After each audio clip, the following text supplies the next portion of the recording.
बालापुर गणेश उत्सव समिति का इस ऐतिहासिक गणेश उत्सव का गणेश प्रतिष्ठापन जहाँ हुआ है, मैं आज पहली बार इधर मैं विजिट किया हूँ, दर्शन किया हूँ। मुझे बहुत प्रसन्न हुआ है।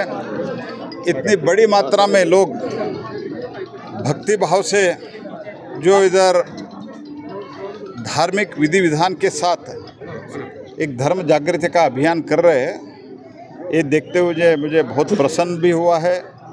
मैं बहुत खुश हूँ और अपने आप को मैं सौभाग्यशाली मानता हूँ कि इतने बड़े जो प्रतिष्ठापन हुआ है गणेश जी का, ये दर्शन करते हुए मुझे बहुत आनंद हुआ है। और इसके कारण हैदराबाद में हिंदू जागृति, पूरा तेलंगाना में एक हिंदू जागृति का जो माहौल पैदा हुआ है, ये भी हमारे लिए एक अच्छे अनुभव है। और लेकिन देश में आप सब जानते हो, ऐसे जो हिंदू संप्रदाय है, हिंदू श्रद्धा केंद्र है, वो ध्वस्त करने के लिए कुछ लोग हमेशा लगे रहते हैं। जैसे आपने देखा होगा, धर्मस्थल एक प्रसिद्ध क्षेत्र है कर्नाटक में, जहाँ हर हिंदू उधर जाते हैं। वो दक्षिण का काशी माना जाता है। उधर पूरा वो ध्वस्त करने का कोशिश हुआ है।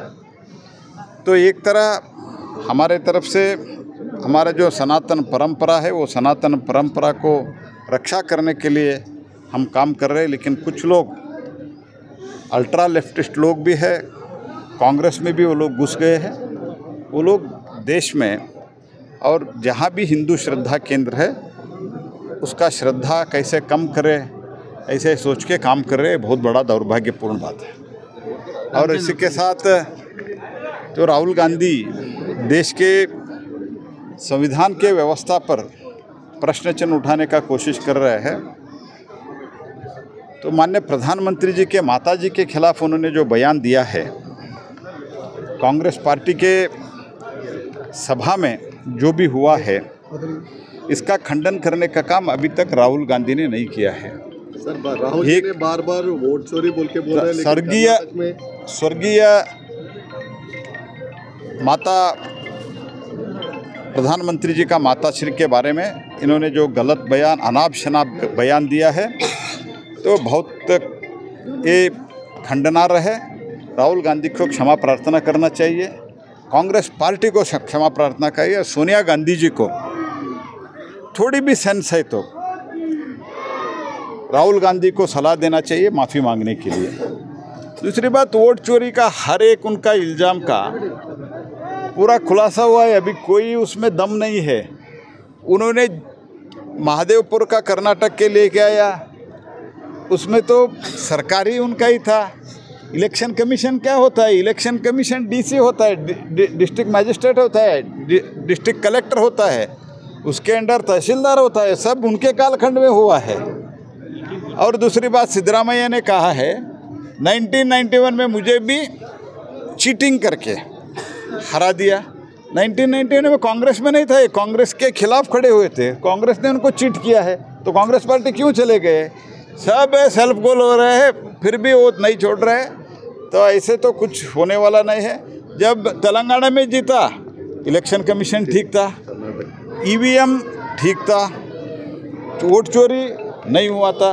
कर्नाटक में जीता, वोट चोरी नहीं हुआ था, ईवीएम ठीक था और इलेक्शन कमीशन भी ठीक था। और हिमाचल में जीता, वो भी ठीक था। इंडी गठबंधन का झारखंड में जीता, ठीक था। और स्वयं उमर अब्दुल्ला ने कहा ये सब बेवकूफ़िया है, बकवास है, हम तो जीता है, राहुल गांधी न जीते तो उसके कारण इलेक्शन कमीशन नहीं हो सकता है। इंडी गठबंधन का उमर अब्दुल्ला बोला है, फिर भी उनको समझ नहीं आता है। तो कुछ लोगों को जीवन पूर्ति समझ नहीं आता है, उसके लिए हम कुछ नहीं कर सकते। ఏ స్థాయిలో ఉన్నాడా, ఏ రూపంలో ఉన్నాడా బాలాపూర్ గణేశుడు ఈనాడు తన యొక్క సెట్టింగ్లో ఏర్పాటు చేసినటువంటి తను నివసించేటువంటి ప్రాంగణాన్ని ఈనాడు ఈ యొక్క ప్రతి సంవత్సరం లాగానే అనేక రూపాల అనేక పద్ధతుల్లో నెలకొల్లినటువంటి ఈ యొక్క మండపం ఈనాడు స్వర్ణగిరి రూపంలో భువనగిరిలో ఉన్నటువంటి యాదాద్రి లక్ష్మీ నరసింహస్వామి ఆశీస్సులతో ఉన్నటువంటి స్వర్ణగిరి అలంకరణ ప్రాయంలో ఈనాడు ఉన్నదంటే ప్రజలంతా కూడా నిజంగా కని విని ఎరిగిన రీతిలో తరలి వస్తూ ఉన్నారు. నా శనివారం లేదు, ఆదివారం లేదు, వర్కింగ్ డే లేదు, ప్రతిరోజు గత 3 రోజులుగా విపరీతమైన భారీ సంఖ్యలో తరలి వచ్చి వాళ్ళ కోరికలు తీర్చుకుంటూ గణనాథి యొక్క ఆశీస్సులు పొందుతూ కొనసాగిపోతూ ఉన్నారు. అందులో భాగంగా భారత ప్రధాని గారి యొక్క దూతగా, భారత ప్రధాని యొక్క ప్రతినిధిగా కేంద్ర పార్లమెంటరీ వ్యవహారాల శాఖ మంత్రి అయినటువంటి ప్రహ్లాద్ జోషి గారు ఈనాడు మా తెలంగాణ బీజేపీ అధ్యక్షుడు రామచంద్రరావు గారి యొక్క సహకారంతో వారు ఇక్కడ రావడం జరిగింది.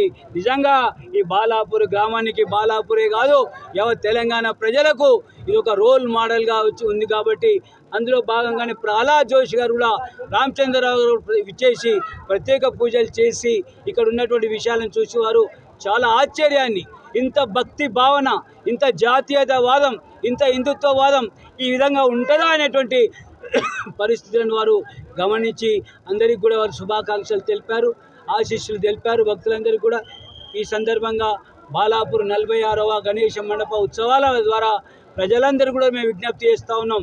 రేపు 6వ తేదీన ఉదయం 6 గంటలకు బాలాపూర్ గణనాథుడు భాగ్యనగర నడుబొడ్డులో ఉన్నటువంటి వినాయక సాగరం ఏదైతే హుస్సేన్ సాగర్గా నామకరణతో ఉందో ఆ యొక్క వినాయక సాగరానికి నిమజ్జనం కావడం కోసం తరలి వెళ్తుంది. 6వ తేదీ ఉదయం మాత్రమే ఈ యొక్క నిమజ్జనం కొనసాగుతుంది. అనంత చతుర్దశి రోజు ఈ యొక్క కార్యక్రమం కొనసాగుతుంది. ఎవరు అనుమానం పడద్దు, వేలాదిగా ఈ ఉత్సవాల్లో పాల్గొనాల్సిందిగా విజ్ఞప్తి చేస్తూ సెలవు తీసుకుంటాను. భారత్ మాతాకి జై.